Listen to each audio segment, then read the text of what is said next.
Hello everyone and welcome to Susie on the Farm.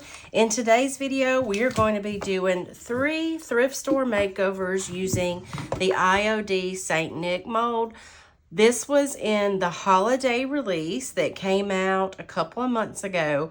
I've only had a chance to use it one time in that release video, so I'm excited to do 3 more projects with it today. We're going to try to do a little different twist on each of them. I hope you enjoy it. Now let's get started. I'm going to begin just by turning out 3 molds. I need 3 of them, and so I'm going to first dust my mold with some cornstarch. This just helps the clay release a little easier. I have seen people do it without cornstarch. I've just always been a little chicken to try it. I almost had to try it today because I just searched high and low for this cornstarch, and just when I gave up, I happened to find it. So I dusted off the excess there. I have a little bit of clay open here. Hopefully it'll be enough to get one. I could actually do resin for one of them, and I may do that just to save my clay because I have tons of resin. So I think I'm just going to do 2 of these with clay and 1 resin because this one's going to be on a flat surface. Those are both curved. IOD molds have this neat little micro rim that helps you clean up the edges really easily and helps take off any excess clay. This is one of the thicker molds. You really want to push it in good. I've noticed if I don't do that, I will end up with more cracking.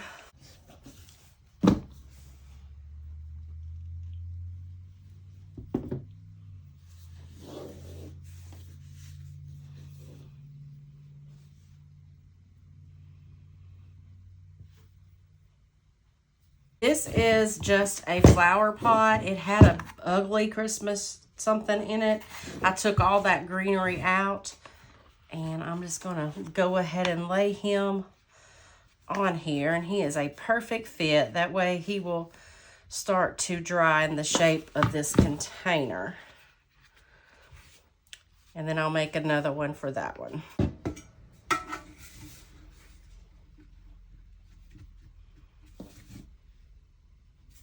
Okay, for this one, since it's a flat surface, I'm going to use the 10-minute Amazing Casting Resin. And I'm also going to do this holly swag for this one as well. And maybe a few more pieces of holly around the thing here. This is an older mold called Holly Laned. I don't have this one anymore. You might be able to find it somewhere. But there's also some holly in the new winter forage. I just wanted to use this swag. This is easy. You just do half part A to the same amount part B. Stir it really well and pour it into your mold.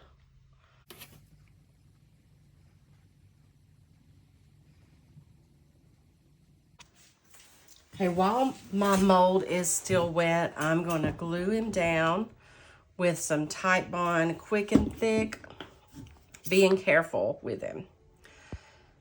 So I like to just blob it on here and then use my fingers to go all the way to the edge of my mold.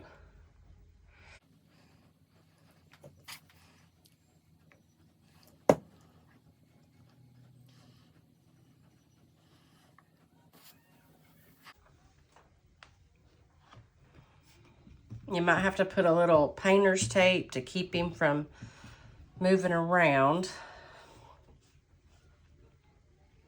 while that glue sets up. It only takes about 10 to 15 minutes for this glue to set up enough to where we can paint it. Okay, guys, my glue, as you can see, is set up enough where if I do this, Santa is not falling around. I'm going to try something, a new product to me, And I'm going to use the Fusion Crackle texture. I've had it in stock for a long time. It is on the website. This may be a complete fail, but if it's not, it might be awesome. So we are about to find out. Now, it says on here to pour it and tilt gently over your surface, leaving a thin layer. Avoid using a brush. Cracks will appear as it cures, dries white and matte. Surface once be painted after 24 hours. So I'm just going to give it a shot. I mean, what can it hurt, right? So let's pour it here. Just let it.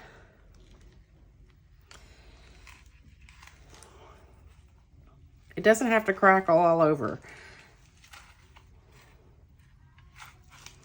Let me get a spreading tool. I'm not brushing it, I'm just spreading it so that it's not just like runny stuff, right? Like I said, this may be a complete fail.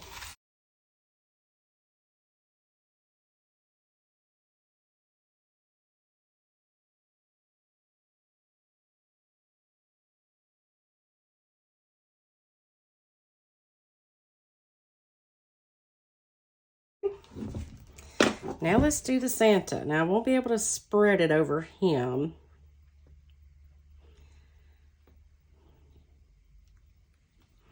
Just going to tilt and let it run. All right, so this is the next morning where we used the Fusion Crackle texture. I did. Okay, so we did get a good bit of cracking here. And that's going to look really good once I paint it. Santa, there's a little cracking on him and then some clay cracking. I think it's okay for the technique that we're going for with this one. But I also did it on a flat surface. While I had it out, I grabbed something out of my stash and look at that. All right, so we are going to paint this fella in crockery. Cottage color, and hopefully, now I always paint my molds while they're wet, and that usually prevents that kind of thing, but we're going for a good crackle look on this one, so I'm not too worried about it. So I'm going to paint him in crockery, paint the whole thing. And then, of course, to highlight all those cracks and all this different texture, I'm going to come over it with some DIY dark wax. I know a lot of people don't like this grungy, dirty look, but it's actually one of my favorite things to do when I sell so many things like this.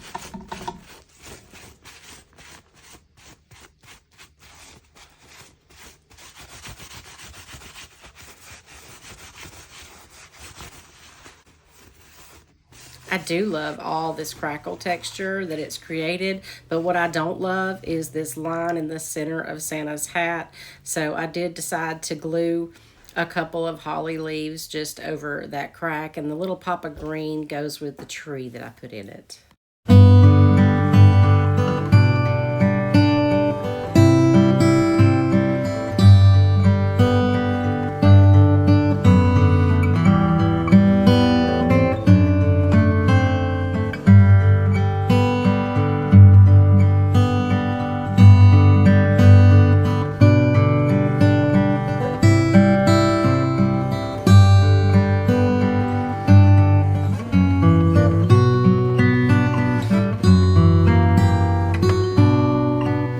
This one, I'm loving the gold, so I think we're going to go with that. But first, I'm going to paint the whole thing in DIY Little Black Dress. We'll do some gold accents after that dries. This mold is not completely dry, but I do want to get into all those little cracks. So I'm just painting very softly.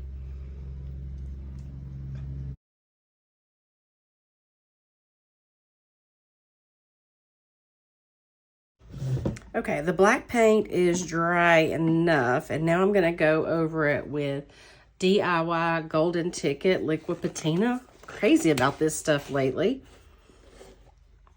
And like I said, it has really good coverage over a dark base like this. Look at that.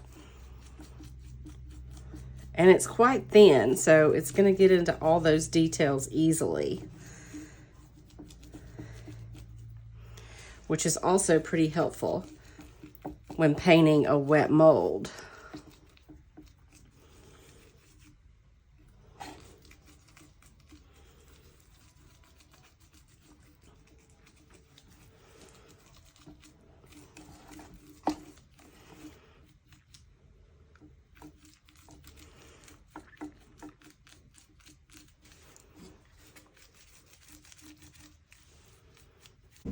And again, you know I'm going to dark wax over this gold paint. It's just a perfect way to make it look really antique. It tones it down just the perfect amount, and I love how it looks. All I need to do is wipe it back, and this one's complete.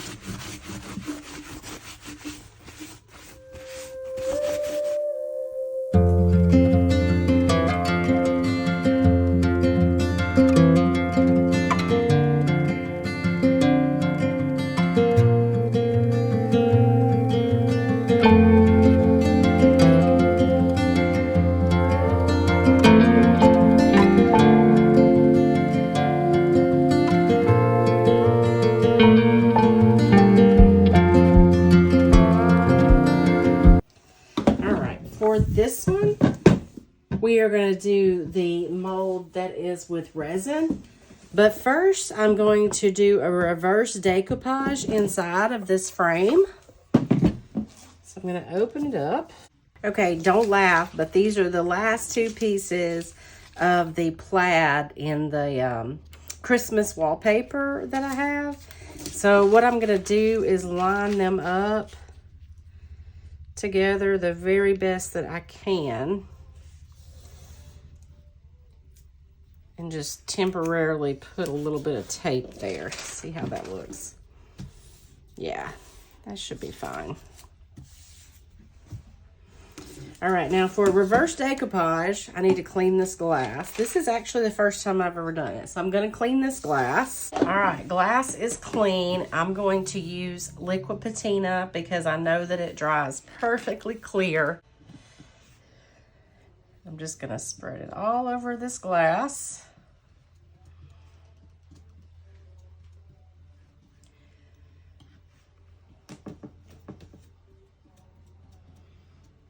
I'm gonna lay my paper in it.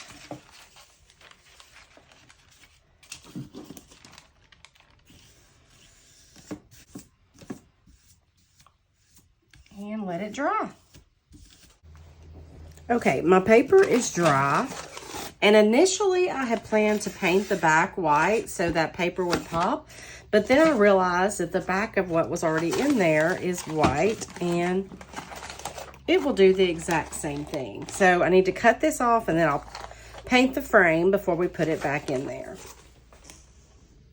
For the frame, I'm going to go ahead and go with black. I have it out here, and there's going to be a good bit of color elsewhere.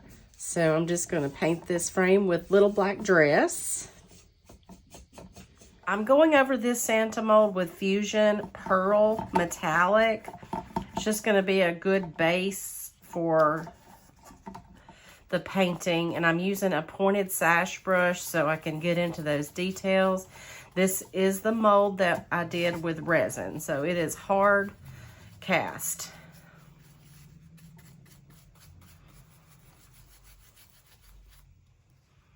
This is actually the first time using this pearl metallic. And I think I'll probably just do one coat because, like I said, this is a base coat. And if I want to go back over it, I can. But I'm going to do some glazes and some different things. I have mixed up a little bit of Fusion Algonquin with the metallic pearl and a little bit of cake batter to try to get kind of a flesh tone. I don't know. We'll see how it works out. It's only paint, right? I can always paint over it. It's not too bad. I like it.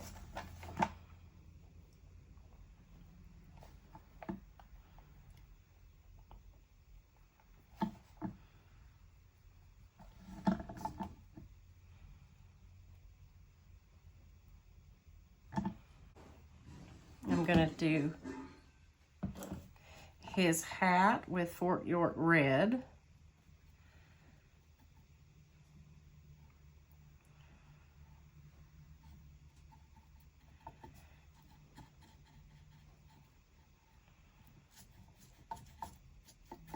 I mixed some Fusion Antiquing Glaze with the Pearl Metallic. I don't want this to be so dark, so I'm just kind of making a glaze for his beard.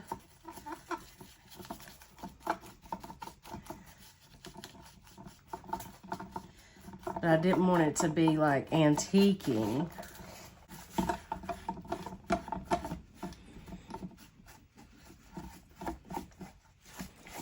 You know, some silver would have been nice too. I'm wiping a lot of this back. And because I have that metallic base underneath, it's letting me wipe a lot. And then I can come back over the top too and add some more pearl. I'm dabbing a little bit of DIY water lily in the center of his eyes, and then when that dries, I'll come back and put a black dot too. And of course, we need to rosy his cheeks, so I'm just putting a little bit of Fusion Rose Water there on his cheeks. And I also need to paint all these holly and berries, and I'm going to use Manor Green and Fort York Red for that. And I'll probably go over them with this brown glaze too.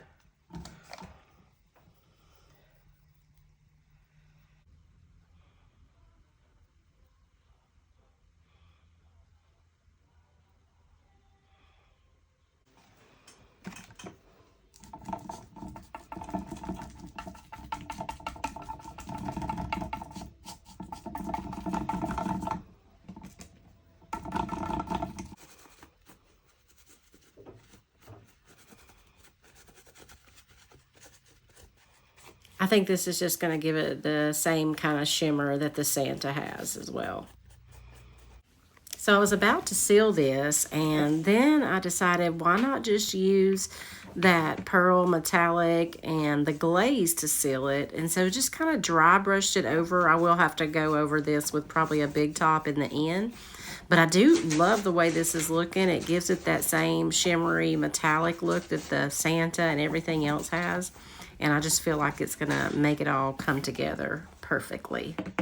So really all that's left now is just to put it back together, glue the Santa and the holly on, and this one is complete. I love how it turned out. I didn't think I could do all that detail painting, but I did, and he looks amazing. That's just how easy those IOD molds are to use.